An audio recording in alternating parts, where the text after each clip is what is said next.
Okay, so welcome sa ating another video tutorial. Again, this is your partner Arwin Panaligan of BWL Gods Team or Global Onliners Dream Team.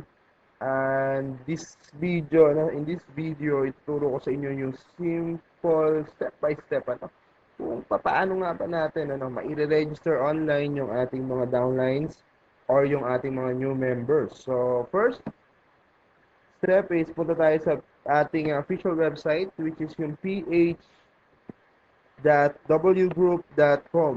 Okay? So, pag nandiyan ka na, andito na tayo sa official website natin. Dito rin ma-access natin yung ating pag login natin dito, ma-access natin dito yung ilan na ba yung members natin, ilan na ba yung downlines natin, purchase, income, at marami pang iba. Pero for now, tuturo ko muna sa inyo paano nga ba tayo mag-encode ng downline natin or members natin. So, first, click mo lang itong join us now. So, andito na tayo pupunta tayo dito ngayon sa registration area ng website natin wherein dito natin i-encode yung information ng downline natin. So, I prepared, i-ready na natin sa isang notepad or sa isang notes yung lahat ng information na kailangan natin sa downline natin. Okay? Let's start. So, dito sa voucher number, mapapansin nyo, hihinga kayo ng voucher number. But first, ano nga ba yung voucher? Ito yung generated code, ganito yon. Wherein, makukuha mo to once na mag-builders package ka or mag-silver status ka. So, pagka builders package ka, meron kang 6 membership voucher. And pagka silver status ka naman, meron kang 30 membership voucher. Next step is, kailangan na natin dito sa sponsor information, yung PH code mo. So, paste mo lang dyan. At dito makikita mo naman mag-generate yung name mo or nung sponsor. Kaya mapapansin mo dyan, makikita mo kung tama ba yung PH code na nagamit mo dito for encoding. So, dito naman next natin is placement information. So, dito, ito na yung sa may binary tree natin, So, kung maaalala nyo dun sa compensation plan natin, meron ako dun na video na magkakaroon ka na left team and right team. So, ilalagay mo lang din yung PH code mo dyan and then select kung saan mo siyang team isasama. It's either left or it's either right. So, for example, pinili na natin yung left. Then, next step tayo for personal information naman. So, kailangan ng ID number. Yung ID number yan, yung TIN number natin sa tax, Yung sa tax.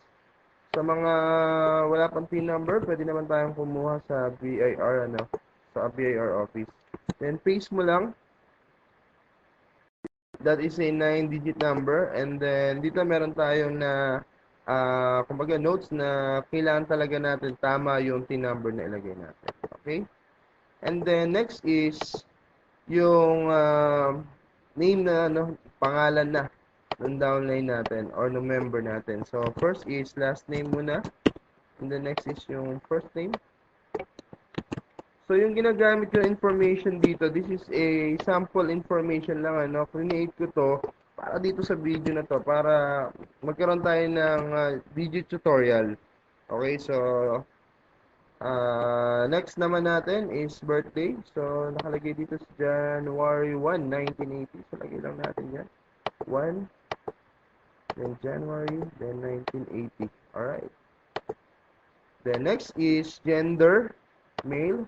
And then kung single, married, or divorced, lagay natin dito is married. So, importante yung may mga asterisk, yun yung ma-fill upan talaga natin. Alright? So, address naman, lagay natin address niya. Okay. And then, yung zip code. Yung sa mga hindi mas alam yung kabisado yung zip code ng place nila, you will search it on Google. Just type zip code and then yung city mo and then yung province mo.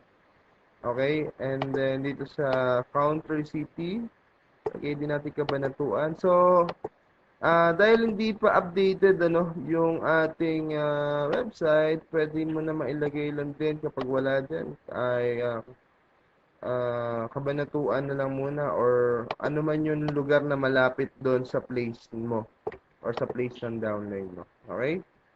So, next is mobile number. So, yung format ng mobile number natin, instead of 0, yung 63 natin, yun ang gagamitin natin, 63, and then, yung, itong tatlong number na to, lagyan natin 919, and then yung last number. Okay. Okay. Next is email address. So, importante talaga naka-ready na para at least, di ba, pag kukunin mo information nila at i-encode mo, kompleto na. And then, preferred mode of contact, it's either email or SMS. I preferred email kasi mawala dito, kasi sa cellphone, mawala yung cellphone mo, wala nang contacts. Kasi babatuhan ka ng company, ano, ng mga updates regarding sa account mo or sa mga sa updates ng company. So, much better na sa email yung ano natin. Sa email natin siya marireceive para updated tayo parate.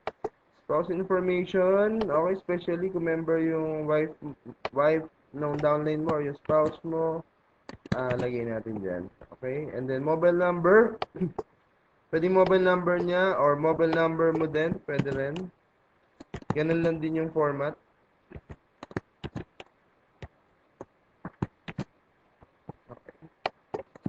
Copy lang tayo. And then beneficiary information, lagay ko na rin yung wife niya. Okay. Spouse. And then, cellphone number. So, madali lang partner, ano? Madali lang mag-register ng member at madali lang din na matutunan. Okay?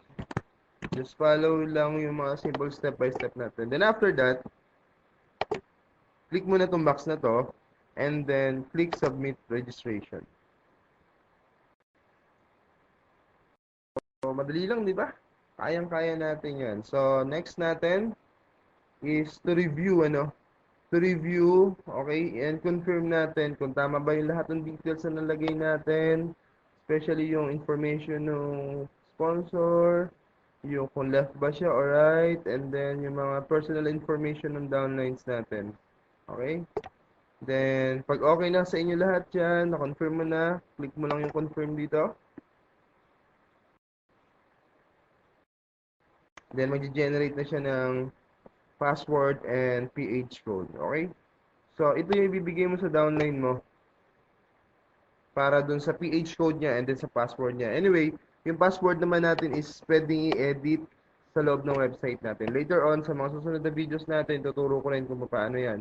So, for now, I hope nakatulong tong video na to para matutunan mo kung paano yung simple step by step para makapag-register tayo ng downline and of course para mas mabilis na tayo, mas mabilis yung paglaki ng team mo.